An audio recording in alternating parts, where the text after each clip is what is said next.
Dan pada akhirnya penyerang Kang Deddy Mulyadi tiba juga kawan-kawan. Gara-gara Kang Deddy Mulyadi di Sumatera, kini Kang Deddy Mulyadi diserang oleh pembencinya kawan-kawan. Ini kan yang kita tunggu-tunggu ya kawan-kawan. Maksudnya pas ini Kang Deddy Mulyadi ketika berkunjung di Sumatera ada aja yang nyinyirin. Dan itu terjadi sekarang kawan-kawan. Coba mari kita kawal bersama-sama Kang Deddy Mulyadi agar tidak terjadi hal-hal yang tidak mengenakan ya kawan-kawan. Kita kawal bersama-sama. Kita serang balik orang yang menyerang Kang Deddy Mulyadi kawan-kawan. Serang dengan kritikan maksudnya. Bantah kritikannya. Orang yang menyerang Kang Deddy Mulyadi itu kemungkinan orang yang tidak menyimak baik-baik bagaimana Kang Deddy Mulyadi dari awal sampai akhir kawan-kawan. Itu hanya melihat melihatnya setengah-setengah, mending setengah. Seperapat belum ada dia yang melihat langsung mengklaim Kang Deddy Mulyadi ini, Kang Deddy Mulyadi itu, pokoknya nggak enak lah kawan-kawan. Ya kita kawal aja Kang Deddy Mulyadi kawan-kawan ya. Coba kita saksikan bersama-sama videonya.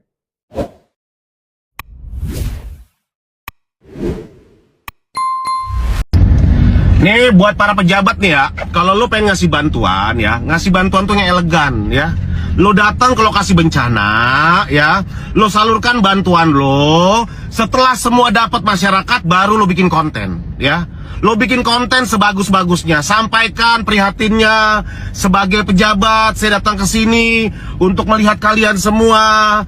Nggak usah norak.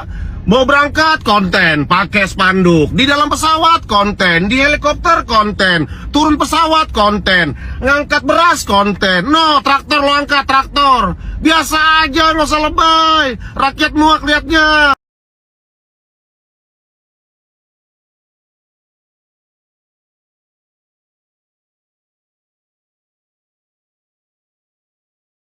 Ini lo yang bilang Nora, terus bilang pejabat konten segala macam. Tergantung orangnya. Lo lihat dulu siapa yang bawa kameranya. Nah, kalau seperti Kang Deddy Mulyadi, memang terbiasa dia bawa kamera dan sambil konten. Tapi lo lihat dulu ya siapa orangnya dan bilang siapa pejabatnya. Jangan sembarang ngomong. Kalau Kang Deddy Mulyadi itu sudah dari dulu beliau membantu. Kalau nggak bisa membantu jangan banyak omong lah.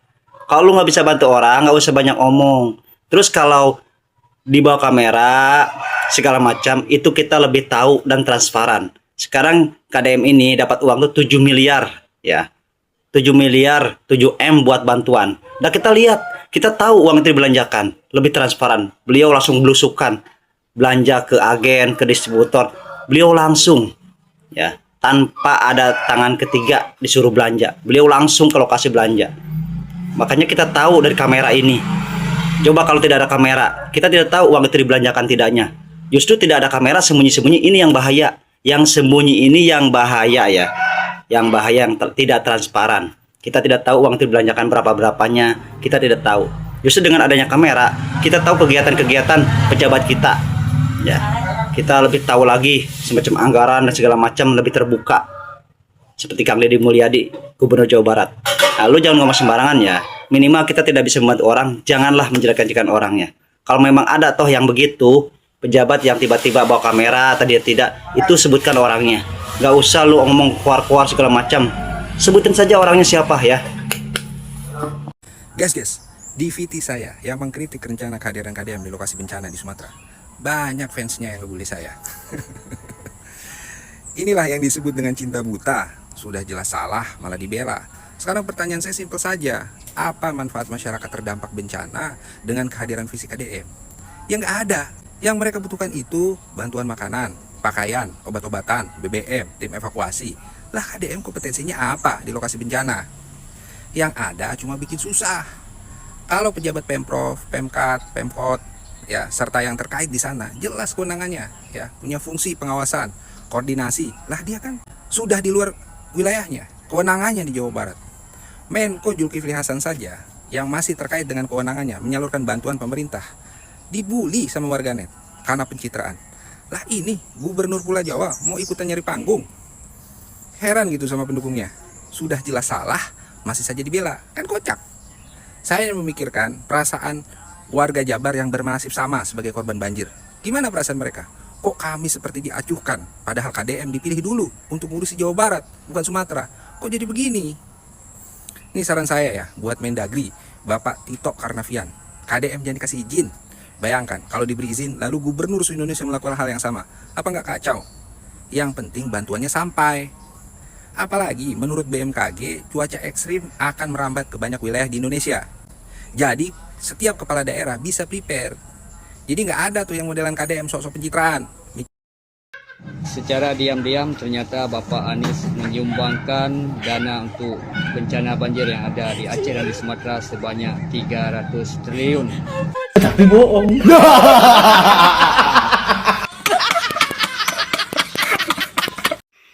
Gubernur Sumatera Barat nggak malu sama Gubernur Jawa Barat tuh. Assalamualaikum dun sana tukang ojek ampe 3. Izin ambo menanggapi bukankah untuk menunjuk mengajari. Kalau ndak salah di dalam hadis ada berbunyi, la yu'minu ahadukum hatta yuhibba li akhihi ma yuhibbu li nafsihi. Tidak akan tercapai mukmin sejati sebelum kita kasih mengasihi. Kasih ke saudara bak kasih ke diri sendiri. Silaturahmi nak tali batali pergaulan kita supaya nak abadi. Supaya bak santan dengan tangguli bukan bak alu pancukia duri. Elok kita tiru gula jo kopi. Walau ndak sarupo, walau ndak saragi, tapi gula jo kopi saliang mengisi. Ayah sagaleh samonyo isi. Semakin dikacau semakin pati. Rahasio marahasioi gula jo kopi.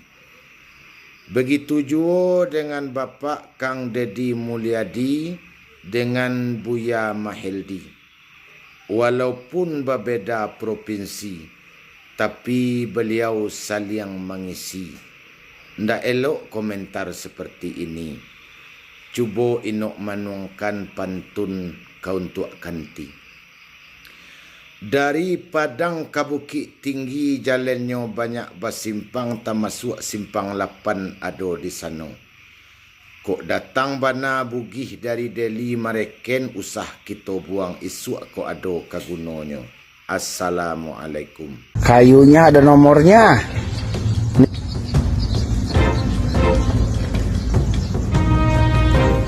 Bayangin kayu-kayu segede gini masuk ke rumah warga. Kepada para elit, tolong stop dulu beragam dinamika politiknya, beragam atraksi-atraksi politik-politiknya. Mari kita bersama-sama satukan energi kita untuk saling melengkapi, saling membantu. Pusatkan dulu di dalam negeri ini, pusatkan khususnya di 3 wilayah ini. Semoga Allah Subhanahu wa Ta'ala meridhai kita semua dan memberikan selain kekuatan kepada seluruh keluarga kita yang ada di 3 wilayah Indonesia tadi, juga tentunya kepekaan kepada semua kita sebagai anak bangsa. Saya mohon kepada para elit, tolong stop dulu beragam dinamika politiknya, beragam atraksi-atraksi politik-politiknya. Mohon perhatiannya dengan tulus diarahkan dulu pada saudara-saudari kita yang berada di 3 wilayah ini, yang memang memberikan kita semua satu pelajaran untuk mengevaluasi secara total, untuk bisa memberikan kepekaan dan perhatian yang maksimal. Tentu saja saya meyakini perhatian itu ada, tinggal barangkali prioritas yang harus kita tempatkan. Ketika Kang Deddy Mulyadi bicara, itu bukan sekedar pidato. Itu adalah perintah Factory Reset Operating System Jawa Barat. Bongkar bangli, muluskan infrastruktur normalisasi sungai, settingannya terlalu benar. Di Operating System Jawa Barat versi Kang Deddy, dia tidak butuh tambalan minor. Dia butuh pembongkaran total. Dia melihat bangli itu bukan bangunan, itu adalah virus estetik yang merusak tata ruang. Normalisasi sungai itu adalah aktivasi fungsi autoclean lingkungan. Adapun jalanan mulus itu adalah optimasi loading time mobilitas. Semua fitur defaultnya disetel pada mode integritas maksimal. Akibatnya, pejabat di daerah lain panik, mereka menjerit. Jangan-jangan standar ini akan diterapkan secara nasional. Pejabat lain yang terbiasa dengan OS versi leha-leha dan kompromi merasa terancam. Mereka takut kalau ada update paksa dari pusat yang mewajibkan mereka untuk bekerja sebersih dan sekeras Kang Deddy Mulyadi. Kasihan juga ya. Intinya, Kang Deddy Mulyadi menunjukkan bahwa integritas bukan opsional tapi default. Pembangunan itu harus fundamental. Tidak ada gunanya jalan tol mulus kalau di bawahnya sungai penuh sampah. Kita butuh lebih banyak pemimpin yang berani menekan tombol reset, meskipun itu membuat pejabat lain sport jantung. Jadi pesan moralnya, jadikan integritas sebagai standar, bukan pengecualian. Karena rakyat butuh hasil yang nyata, bukan hanya janji di atas kertas. Semoga Factory Reset ini menular ke seluruh Nusantara. Jadi di daerah mana lagi yang paling butuh di reset? Komen di bawah. Dan jangan lupa dukung terus channel ini agar sistem integritas ini bisa diinstal secara nasional. Lagi-lagi mendapatkan komentar dari kakak senior, yaitu kakak senior Entin. Nah, jadi tadi aku itu kebetulan buat video tentang KDM waktu OTW ke Aceh. Tahukah kalian, antusias dari kalian semua itu sangat baik sekali ya. Juga terima kasih buat kalian semua yang sudah ini mewakili salah satu kakak ini komentar pertama, jadi aku balas dengan Viti. Terima kasih banyak yang sudah mengaminkan doa-doaku tadi untuk KDM tercinta dan juga untuk saudara-saudara kita yang ada di Aceh, yang ada di Sumatera. Mereka semoga diberikan ketabahan, amin Allahumma amin. Buat kalian semua, apa ya, ini jadikan pelajaran untuk kita. Kalau di daerah kalian itu tidak ada yang namanya musibah, tidak ada yang namanya ujian, please kalian bersyukur. Kenapa? Berarti Allah itu sangat menyayangi kalian juga. Dan dengan adanya itu, kalau menurut aku, kalian itu harus rawat yang namanya hutan. Kalian harus mewajibkan menanam yang namanya pohon yang hijau-hijau agar dapat diserap air ketika hujan turun. Itu kalau menurut aku. Dan yang terpenting, kalau sudah yang namanya hutan itu please jangan digundul. Dan satu lagi, jangan membuang sampah kepada sungai. Jangan buang sampah di sungai karena itu sangat berakibat fatal. Kalau sudah penyumbatan di mana-mana, itu yang namanya air itu meluap. Itu yang menyebabkan banjir juga kalau menurut aku. Aku di sini bukan menggurui kalian. Kalian itu jauh lebih senior dari saya. Saya hanya mengingatkan diri sendiri dan juga mari kita sadar diri agar kita lebih mencintai alam ini, agar kita lebih mencintai lingkungan ini. Kenapa? Kalau kita sudah mencintai daerah sekitar kita, intinya semua ini adalah makhluk ciptaan Tuhan. Kalau kita berbuat baik, mereka pun akan berbuat baik juga kepada kita. Itu kalau menurut aku ya. Jadi antusias kalian tuh memang bagus sekali kalau menurut aku, dan memang sangat mensupport sekali video-video aku. Dan buat kalian semua, untuk kali ini videonya tuh beda lagi. KDM itu berada di Sumatera. Tahukah kalian KDM itu menghabiskan budget 8M untuk daerah Sumatera. Ya Allah ya Rabbi, ini pemimpin idola di seluruh rakyat penjuru Indonesia kalau menurut aku ya. Jadi kita semua ini selalu ya, jangan lupa doain KDM agar selalu dalam lindungan dan cinta maghfirah Allah, agar panjang umur, sehat selalu, dijauhkan dari ancaman-ancaman, dijauhkan dari hal buruk. Semoga KDM itu semakin di depan, semakin well, semakin is the best, semakin hebat. Dan semoga bisa menjadi orang nomor 1 di Indonesia, agar kita semua bisa merasakan pemimpin seperti KDM ini. Itu kalau menurut aku. Ini dia videonya waktu KDM bersama bersama Uda di Sumatera. Ini dia. Ini pesanan nasi kamu nombak. Harus lengkap isinya. Harus enak. Enak Pak. Dapat banjir dan musibah longsor. Biar makan malamnya enak, kamar hangat. Iya. Ini yang termahal tidak? Isinya lengkap. Lengkap Pak. Lengkap yang termahal. Ini rumah makan apa ini? Lamun Nombak. Apa? Lamun ombak. Lamun ombak. Iya. Lamun kawin. Ini rumah makan lamun ombak. Iya. Ya, kalian siapin 1000 paket. Iya. Oke. Oke, malam ini pokoknya saya bahagia ketemu kalian semua. Iya. Ini ada orang Cianjur apa? Iya. Orang Cikampek. Orang Cikampek. Orang Cianjur nih.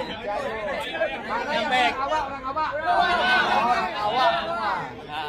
Mana Bupati Cianjur? Itu Cianjur, Pak. Itu warga Cianjur kasih duit semuanya. Siap. Ini orang Cikampek, orang Cikampek. Orang Cikampek bere ku Bupati Purwakarta. Ya, salam semuanya dari Padang. Dari Padang kita makan nasi Padang. Nasi Padang. Nasi lamun. Lamun ombak. Oke. Nasi lamun obak Padang. Lamun orang kawin pasti boga budak deui. KDM membantu korban banjir bandang di Sumatera dan Aceh.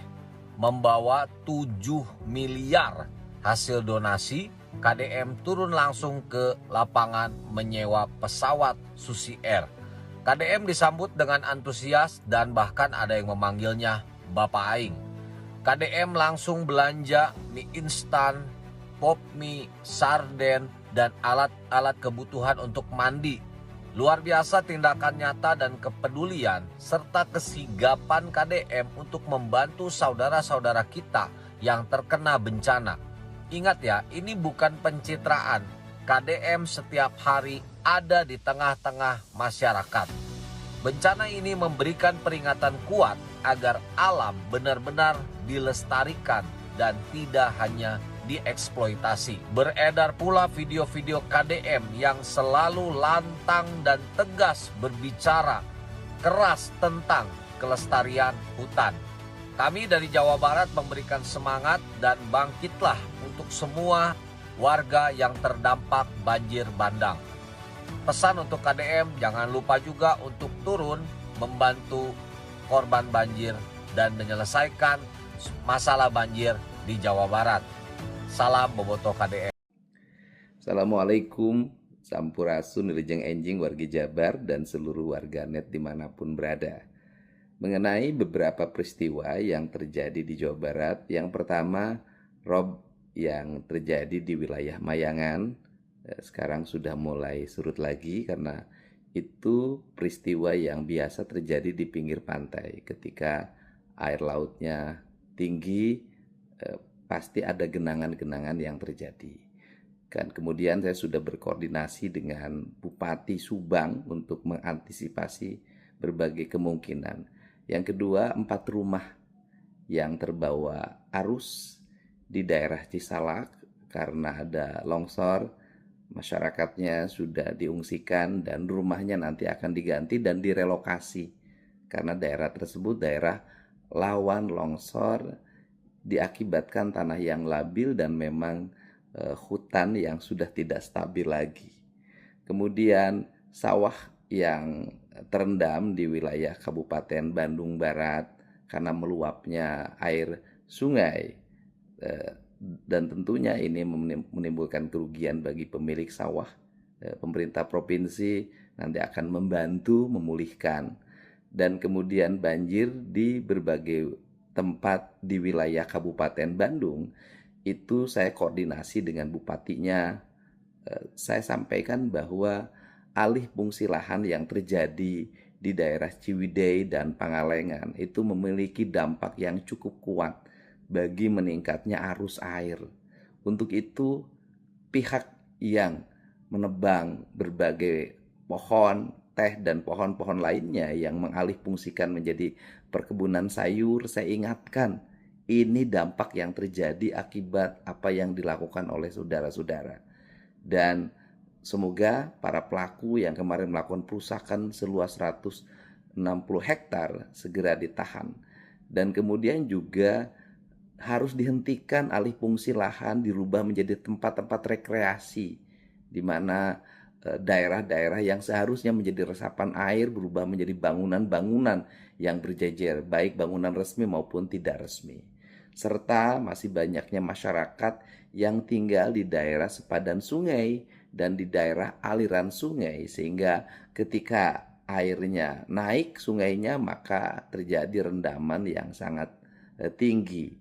Dan tentunya seluruh aspek ini harus segera kita tangani ke depan. Dan nanti setelah saya menyelesaikan berbagai problem banjir di wilayah Kerawang, Bekasi, Kota Bekasi, dan sebagian Bogor, saya akan berfokus di tahun 2026 ini membenahi wilayah Bandung dan sekitarnya. Dan pasti kalau melakukan penataan nanti di musim kemarau, pasti menimbulkan reaksi dan perlawanan. Ini yang selalu terjadi. Tetapi hal tersebut harus dilakukan kalau kita ingin menyelesaikan banjir secara komprehensif. Selain normalisasi sungai, pengerukan sungai, dan kemudian perubahan tata ruang, penanaman daerah-daerah pegunungan, serta membuat cekungan-cekungan atau danau-danau yang selama ini sudah berubah menjadi perumahan dan pemukiman. Ini juga problem ya. Untuk itu seluruh jajaran BPBD Provinsi Jawa Barat sudah menyatakan siap, distribusi logistik juga sudah berjalan, dan kami juga supporting berbagai apa yang menjadi kebutuhan masyarakat. Saya ucapkan terima kasih, hatur. Begitulah nasib pejabat atau pemimpin apabila dia mendokumentasi, mengontenkan aktivitas kesehariannya ya, mengontenkan anggaran-anggaran, gebrakan-gebrakan, kebijakan-kebijakan yang dia buat di wilayahnya ya kawan-kawan. Pasti ada orang yang nyinyirin itu adalah pencitraan agar namanya baik dan lain sebagainya ya. Ya, terlepas dari pencitraan atau tidak, kita lihat saja bagaimana kerja Kang Deddy Mulyadi. Kerja Kang Deddy Mulyadi di Jawa Barat bagaimana? Coba simak baik-baik sebelum Anda mengklaim bahwa Kang Deddy Mulyadi itu bla bla bla bla bla. Saya tahu Anda itu tidak menyimak baik-baik berita soal Kang Deddy Mulyadi, makanya Anda bisa salah paham. Coba simak baik-baik, simaknya itu dengan hati, jangan dengan kebencian. Karena apabila menyimak dengan kebencian, yang timbul adalah kebencian pula. Betul nggak kawan-kawan? Pejabat itu perlu konten. Kalau pejabat tidak mempublikasikan sesuatu hal yang ruang lingkupnya itu menyeluruh ke wilayahnya, maka itu akan memiliki potensi korupsi ya kawan-kawan. Makanya kenapa sih korupsi itu ada? Karena diantaranya apa yang dia buat untuk kepentingan rakyat, untuk kepentingan negara tidak dipublikasikan, sehingga dia berani untuk korupsi uang rakyat dan lain sebagainya kawan-kawan. Bagaimana nih tanggapan kawan-kawan? Jangan lupa tulis ke kolom komentar. Saya Taufik Hasan, kurang lebihnya mohon maaf, pamit mengundurkan diri dan terima kasih.